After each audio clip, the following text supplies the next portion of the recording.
그 아들을 낳도록 하기 위해서 한 그 부인의 역사가 위대하다.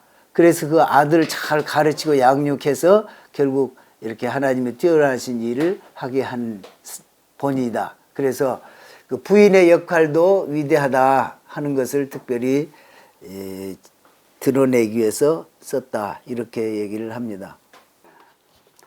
오늘은 출애굽기에서 두 번째 읽는 건데요.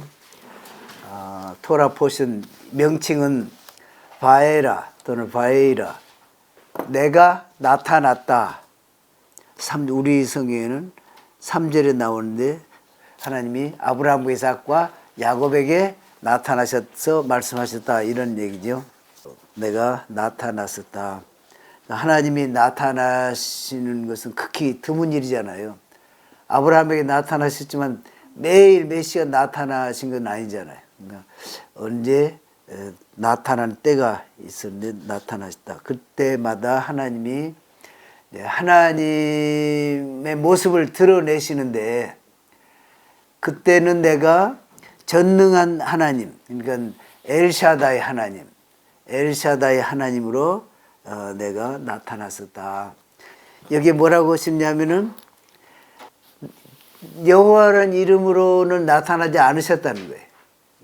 근데 이제 저기 슐람 목사님도 그렇게 이제 의세, 황당한 말씀이다. 아니, 창세기에도 보면 12번이나 여호와 하나님이 나오시고 성경 전체로 보면 6828회 이렇게 나와 있는데 여호와는 전에 안 나타났다, 이렇게 말씀하신 게 무슨 뜻인가? 그렇게 또 질문도 하면서 슐람 목사님 얘기는, 이 모세 오경을 쓴 것은 모세가 비스가산, 느보산 거기 올라가기 직전까지 이것을 다 마쳤을 것이다. 그때 모세 오경을 쓴 것이 창세기에 나타나는 그런 하나님이나 또 그때 나타나신 것을 계시로 받아서 썼겠지만은 이제 그때 나타난 것을 쓰기는 지금 한참 후대에 와서 쓴 거잖아요.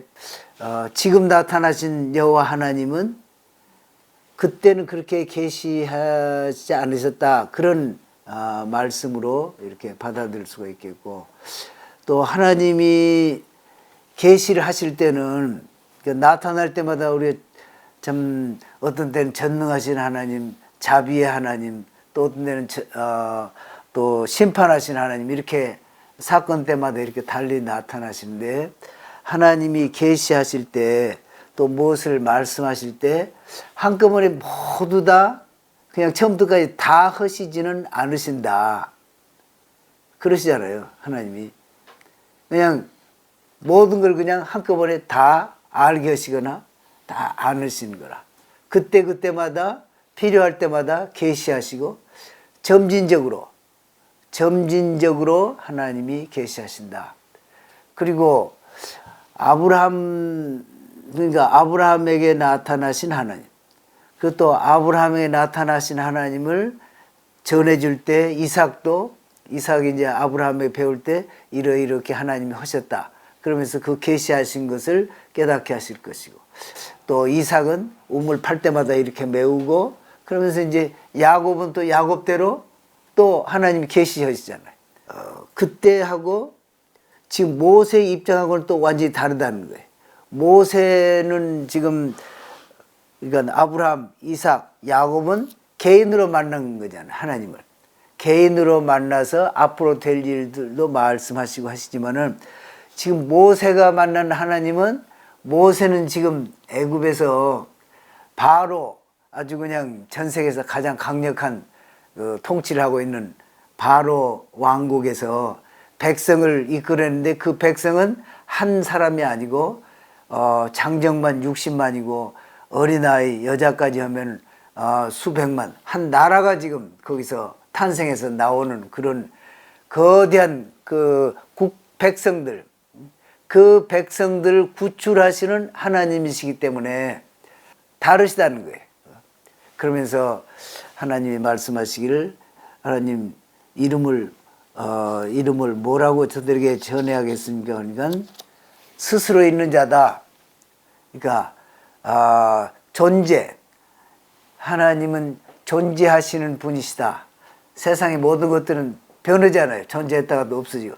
모든 세상의 모든 것이 존재하시는 분으로부터서 다 근원이 돼서 나온 것이고, I will be.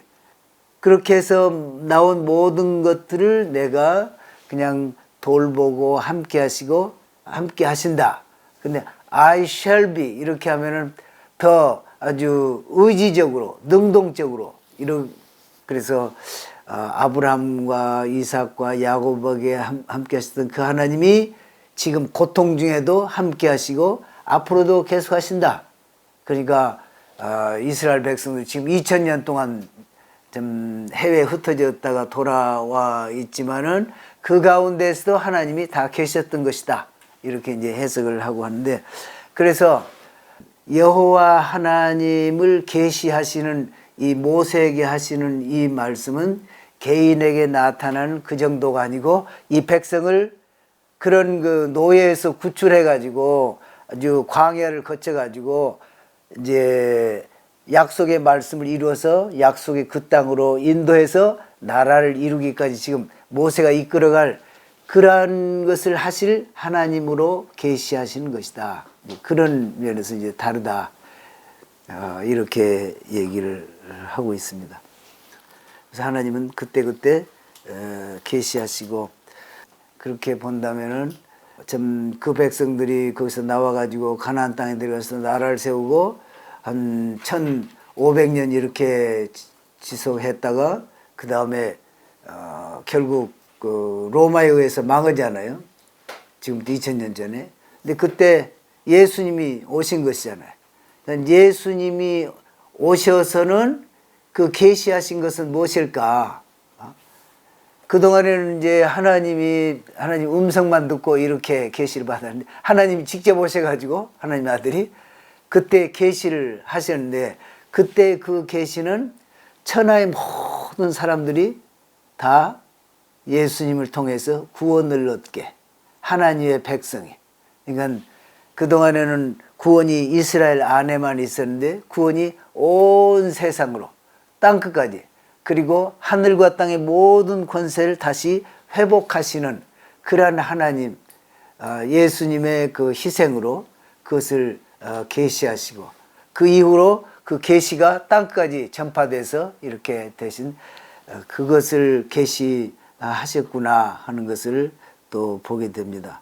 그러니까 여호와 하나님으로 이스라엘 백성에게 그렇게 하셨고, 지금은 예수님을 통해서 계시하셔서 땅끝까지 앉은 백성들도 하나님을 우러러 볼 수 있는, 그리고 그의 백성이 될 수도 있는 그런 참 전능하신 하나님, 다시 말해서 원수 마귀를 깨뜨리시고 에덴 동산에서 참 죄를 짓고 떠나게 했던 그 원수 마귀를 다 깨뜨리고 멸하시고 다 차지하셔서 모두가 다 참 하나님의 나라에 들어올 수 있게 하신 그런 하나님으로 계시하신 것이구나, 그렇게 우리가 볼 수가 있겠습니다. 그래서 이렇게 약속을 했고 언약을 했는데, 5절에 보면은 아브라함과 이삭과 야곱에게 약속해서 이 땅을 너와 네 후손에게 영원히 주겠다, 그렇게 하고 애굽에서 종로로 했다가 다시 돌아오게 한다, 그렇게 했는데, 지금 이스라엘 자손이 신음소리를 내가 듣고 그것을 기억하고 이제 구출하려고 한다. 그럼 6절에, 그래서 구출하는 과정을 여기서 설명을 하는데 4단계로 여기서 설명을 하고 있다. 우리 첫째는 너희를 빼낸다.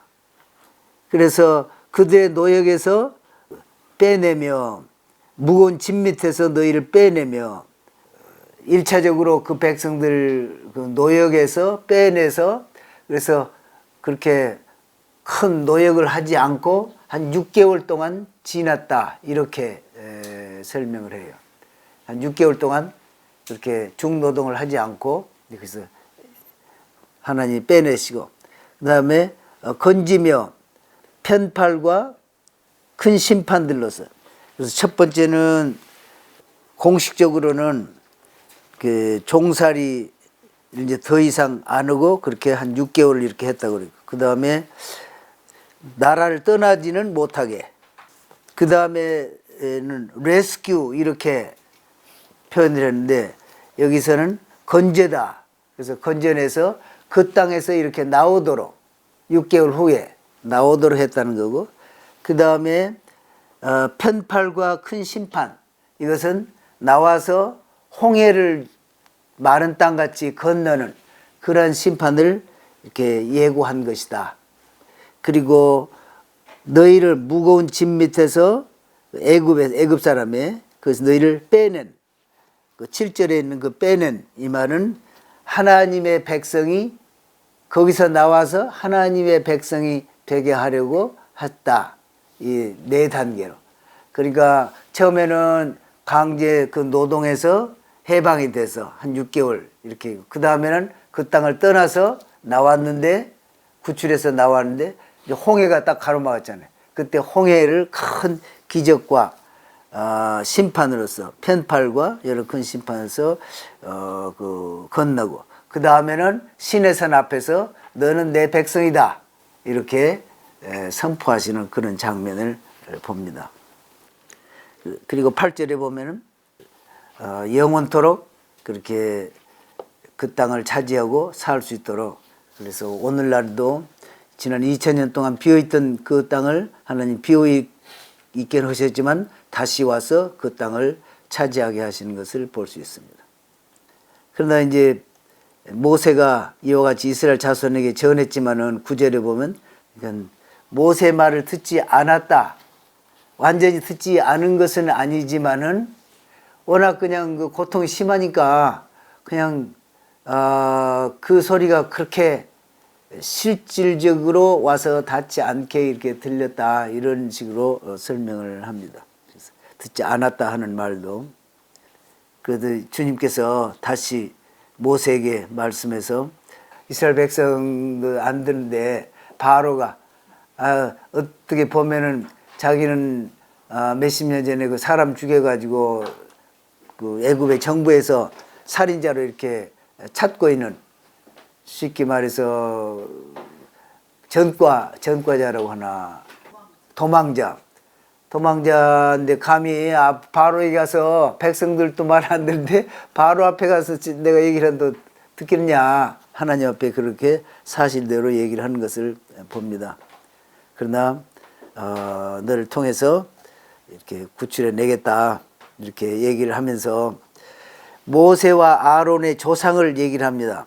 14절부터서는. 그래서 루벤을 얘기를 하고, 그 다음에 레위 족속의 조상을 쭉 얘기를 하면서 여기 왜 갑자기 모세와 아론의 그 족보를 야곱으로부터 이렇게 썼을까? 다 아는 것 다 아니고, 이 모세와 아론이 특별한 사람이 아니다. 그 야곱으로부터 나왔고, 누구를 통해서 누가 나오고, 그래서 그 자손 중에 하나다. 그래서 너는 보통 사람 중에 한 사람이다. 그러나 하나님이 택해서 하실 때는 하나님의 능력으로 허신 그릇으로 쓰는 것이다 하는 것도 보이는 것이고, 그리고 또 랍비들 해석은 그러나 하나님이 사람을 택해서 쓰실 때는 아주 면밀하게 검토를 해서 딱 세우신다. 한 두 가지 점을 여기서 지적을 하시더라고요. 그래서 여기 족보가 있는 것은 그냥 어디서 그냥 난데없이 뛰어난 사람을 초청해다가 하나님 일을 이렇게 시키시는 것이 아니고, 있는 그 사람들 중에 참 하나님이 들어서 이렇게 쓰신 것이다, 이런 것을 나타내게 썼다, 이렇게 얘기를 합니다. 그래서 26절에 보면은 그렇게 나와 있고, 이스라엘 자손을 그들의 군대대로 애굽 땅에서 인도해내라 하신 여호와의 명령을 받은 자는 아론과 모세요. 아론과 모세의 어디서 왔는가 정확하게 사람들이 다 알 수 있게, 그리고 이스라엘 백성들이 앞으로도 좀 하나님이 무슨 일을 시키실 때는 그냥 그렇게 족보도 있고 또 근거 없이 갑자기 뭐 세우는 것이 아니고, 그래서 하나님 앞에서 바르게 하고 또 하나님이 시키시면은 하나님을 의뢰하고 나갈 때 이런 큰 일을 이룬다 하는 것을 얘기도 하고, 또 족보 중에는 다 남자 이름만 써 있는데 그 부인 이름을 셋을 여기서 얘기를 하고 있어요. 그래서 하나는 20절에 보면은 아므람은 그들의 아버지의 누이 요게벳을 아내로 맞. 그래서 이제 랍비의 지적은 그 남자도 뛰어나지만은 그 남자와 함께 그 아들을 낳도록 하기 위해서 한 그 부인의 역사가 위대하다. 그래서 그 아들을 잘 가르치고 양육해서 결국 이렇게 하나님의 뛰어나신 일을 하게 한 본이다. 그래서 그 부인의 역할도 위대하다 하는 것을 특별히 드러내기 위해서 썼다. 이렇게 얘기를 합니다. 여호와께서 모세와 아론에게 명령하시는데 입이 아직도 둔하다. 그러니까 7장 1절에 내가 너를 바로에게는 신같이 갓처럼 이렇게 보이게 했다. 이렇게도 했고, 또는 마스터, 어떤 그 뭐랄까 총 그 주관자라고 할까, 그런 사람처럼 바로에게 보이게 내가 했다. 그러니까 걱정하지 말라. 또 할 말은 바로가 대신한다. 그렇게 해서 둘을 보내는 것을 말합니다. 여기서 얘기하고 있습니다. 3절에 보면 이제 또 하나 그 형태가 나오는데, 그래 이제 여기도 또 신람 목사님도 그렇고 랍비들도 그렇고 이게 해석하기 아주 어려운 부분이다. 하나님이 바로를 완악하게 하셨다는 게 뭔가 10가지 재앙을 하고 그 다음에 뭐 참 여러 가지 어려움을 겪게 하면서 이스라엘 백성들이 나오게 할 이유가 뭔가. 그러면은 하나님이 본래 만드실 때는 자유의지, 여기서도 자유의지를 많이 얘기를 하더라고요. 자유의지를 주셨는데, 아니 하나님이 그들의 마음을, 바로의 마음을 완악하게 하셔가지고 더 그냥 큰 심판을 이렇게 내리게 하시면은 그 바로를 꼭 나무랄 수가 없지 않느냐. 여기서 우리가 어떻게 이것을 봐야 되느냐. 이거 우리도 그런 얘기 하잖아요. 결국 쉽게 말해서 뭐 아니 그 에덴 동산에서 먹지 말라고 그래도 먹을 거 뻔히 아시면서 먹게 하시고 또 심판하시고 또 그걸 또 그 구출하시고 그렇게 하시는가, 그런 얘기 같은 얘기죠 말이죠. 어떻게 바로의 마음을 완악하게 하느냐. 그냥 백성 꺼내서 이렇게 오셨으면 됐지. 이제 그런 것에 대해서 얘기를 합니다. 고집 부리게 한다 이런 뜻이겠죠. 고집 그냥 목을 곧게 해가지고 할 테면 해보시오 뭐 이런 식으로 고집 부리게 한다 이런 얘기죠. 그러니까 모세 가서 얘기를 해도 안 듣고, 그러면은 쉽게 말해서 바로가 그냥 고집을 부리고 끝까지 버티다가 결국 나중에 이제 허락을 하는 장면이 나오는데, 이제 그럼 완악한다 그런 말은 좀 알겠고, 그러면 하나님이 그의 마음을 완악하게 하신다? 그건 어떻게 생각을 하세요? 랍비 얘기로는 처음에 모세가 우리 그 하나님의 이름으로 가서 바로 왕에게 내가 이제 하나님이 보내서 왔다. 내 백성을 가게 하라. 그렇게 하라고 그래서 내가 말하러 왔다. 그때 바로는 자유의지로 결정할 수 있는 상황이었다는 거죠. 그때 내보내거나 안 내보내거나 그 자기 뜻이잖아요. 그때. 그래서 안 내보낼 것을 하나님도 또 아시지요. 여기에 붙잡아두는 것이 유익이고 그랬었는데 갑자기 내보낸다. 그리고 또 자기 자존심도 있고, 아유 왕인데 누가 갑자기 와가지고 하나님의 이름으로 하는데 나도 신이 있고 말이지, 나일강도 있고 쉽게 말해서. 그런데 그 내보내지 않는다. 그러니까 상황 판단을 잘 못, 자기의 판단에 볼 때 자기 자유의지로 자기 딴에는 이제 바르게 판단한다고 한 것이 그렇게 된 거겠지요.